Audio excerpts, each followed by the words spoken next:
अस्सलाम वालेकुम। आज की वीडियो में हम करेंगे रिडल्स और रिडल्स जो हैं वो हम करेंगे। और रिडल्स में फिर मैं दोबारा अनाउंस कर देती हूँ, कोई विनर नहीं है, क्योंकि जब मैं विनर अनाउंस करती हूँ तो फिर आप लोगों की आपस में लड़ाई हो जाती है, तो इसलिए कोई विनर नहीं है। आप लोग बस मुझे कमेंट सेक्शन में बता देना कि आपको कितनी रिडल्स के सही आंसर जो हैं वो आपको आते थे, ईमानदारी से बताना, ठीक है। तो आप चलते हैं जी हम फर्स्ट रिडल की तरफ। और अगर अभी तक मेरा चैनल सब्सक्राइब नहीं किया तो उसको सब्सक्राइब कर दीजिए और बेल आइकन को लास्ट में प्रेस कर दीजिएगा ताकि आपको न्यू आने वाली वीडियोस के बारे में पता चल सके।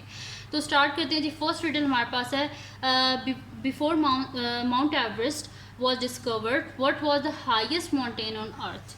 माउंट एवरेस्ट जो है इसके डिस्कवर होने से पहले सबसे हाईएस्ट माउंटेन कौन थी इस दुनिया पे। तो जल्दी से सोचें इसका आंसर क्या होगा। इजी सी रिडल है, अपना थोड़ा सा दिमाग इस्तेमाल करें कि माउंट एवरेस्ट जो है इससे पहले दुनिया की सबसे ऊंची जो थी जो पहाड़ी थी वो कौन सी थी। जल्दी से सोचें कि कौन क्या इसका आंसर होगा। वो कौन सा पहाड़ था कि जो माउंट एवरेस्ट से पहले, इसके दरियाफ्त होने से पहले, डिस्कवर होने से पहले सबसे ऊंचा पहाड़ कौन सा था दुनिया में। तो जल्दी से सोचें इसका आंसर क्या होगा। इजी सी रिडल है, अगर आप लोग अपना दिमाग इस्तेमाल करें तो आपको एकदम से इसका आंसर आ जाएगा। तो हम इसका आंसर बताने लगे। मैं बताने से पहले जिसने इसका आंसर क्या, मुझे आदत पड़ी है वही बोलने की सेंटेंस, लेकिन कोई विनर नहीं होगा। आप लोगों ने जो है ना वो इसका आंसर बता दें। तो इसका आंसर मैं बता देती हूँ आपको। इसका आंसर है जी माउंट एवरेस्ट।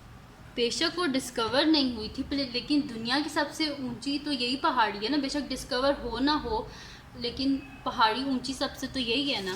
उसके बाद हमारे पास सेकंड रिडल है जी, what has hands and yet can not clap. वो कौन सी ऐसी चीज़ है जिसके हाथ भी और हाथ होने के बावजूद वो क्लैपिंग नहीं कर सकती। तो जल्दी से सोचें कि इसका आंसर क्या होगा, कि वो कौन सी ऐसी चीज़ है कि जिसके हाथ भी हैं लेकिन हाथ होने के बावजूद वो क्लैप जो है वो नहीं कर सकती। तो इजी सी रिडल है, हर किसी के घर में ये होती है और बहुत मतलब कि ज़रूरी चीज़ है ये। तो सोचें कि इसका आंसर क्या होगा कि what has hands and yet can not clap. वो कौन सी ऐसी चीज़ है जिसके हाथ भी हैं लेकिन वो हाथ होने के बावजूद भी क्लैप नहीं कर सकती। तो इसका आंसर अब मैं लिखने लगी हूँ। इसका आंसर है जी अ क्लॉक। जो घड़ी होती है उसकी जो अंदर जो नीडल्स होती हैं वो आपस में, उसके हैंड्स ही होते हैं लेकिन वो आपस में क्लैपिंग तो नहीं ना कर सकती।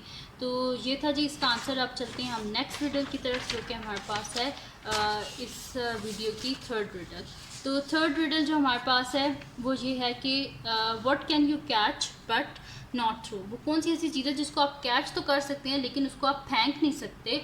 तो वो कौन सी ऐसी चीज़ है। तो सोचें कि इसका आंसर क्या होगा। What can you catch but not throw. वो कौन सी ऐसी चीज़ है जो आप कैच तो कर सकते हैं लेकिन थ्रो नहीं कर सकते।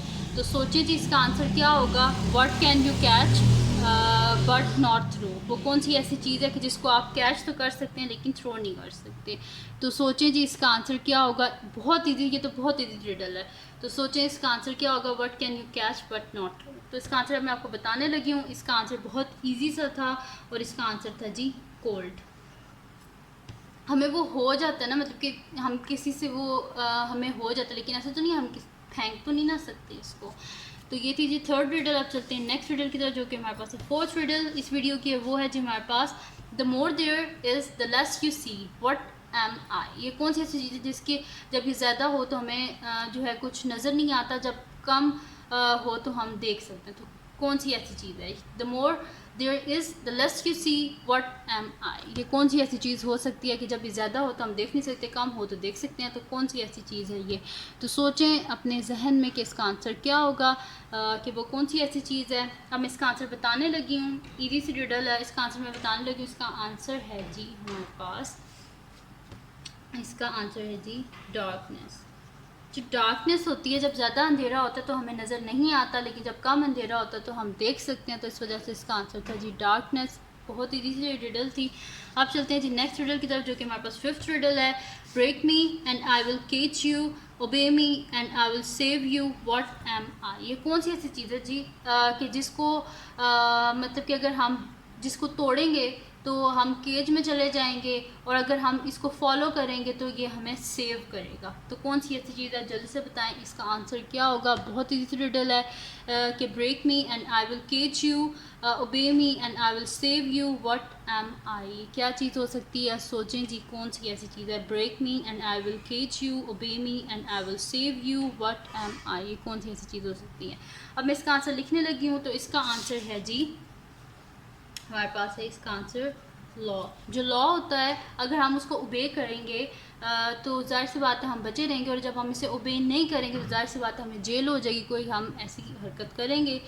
तो ये थी जी आज की वीडियो जिसमें हमने रिडल्स की हैं। तो अगर ये वीडियो आपको पसंद आई हो तो उसको लाइक कीजिएगा, मेरे चैनल को सब्सक्राइब कीजिएगा और बेल आइकन को लाजमी प्रेस कर दीजिएगा ताकि आपको न्यू आने वाली वीडियोस के बारे में पता चल सके। और अपने फ्रेंड्स के साथ भी इस वीडियो को शेयर कीजिएगा, उनको बेल आइकन सब्सक्राइब कर दें, और अपनी दुआओं में लाजमी याद रखिएगा। अल्लाह हाफ़िज़।